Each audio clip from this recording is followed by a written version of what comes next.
Helena got down on her knees, her arms spread, ready to receive Amma. Amma, I'm so glad I found you again. I love you. You're the handsomest wolf in the world. He had difficulty walking, which meant that his muscles ached from the efforts he had made and from the shock of a brutal and violent battle. He licked Helena's face, and once he had finished, he signaled to the number 2 wolf in the pack's hierarchy that he was granting her permission to do the same. It was now the turn of the majestic white female wolf to approach Helena. She did so slowly as a sign of respect and affection and began to lick the girl's face. You're magnificent. Oh, you're so beautiful. What's your name? Helena was petting her when the wolf groaned in pain. Helena noticed that she was wounded.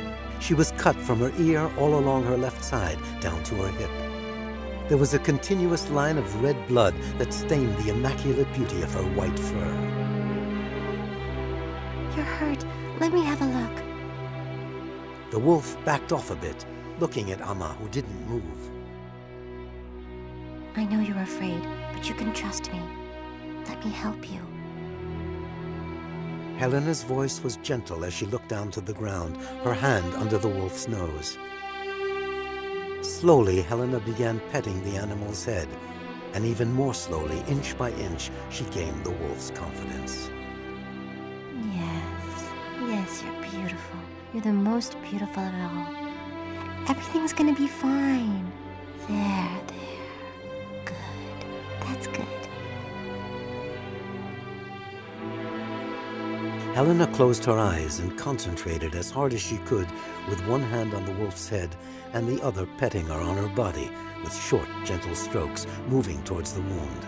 She had a power that she could not explain. She realized that she could cure others by applying her hands in a certain manner. Actually, what she couldn't explain was that the magnetic field of her hands had the power to search the body for the precious strains of indeterminate cells which were capable of rebuilding any injured organ.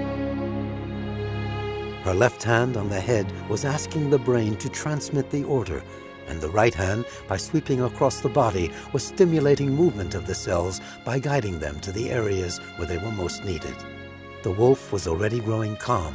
Feeling that this human being was doing her good relieved her anxiety. I've got to find a name for you. I read about an extraordinary wolf that transformed the life of a great musician who died a long time ago.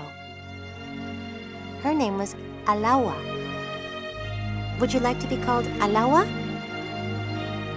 Alawa rubbed the right side of her body against Helena as a sign of joy and thanks.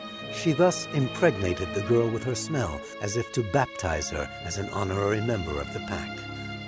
All heads straightened at the same time, ears perked up and pointed south.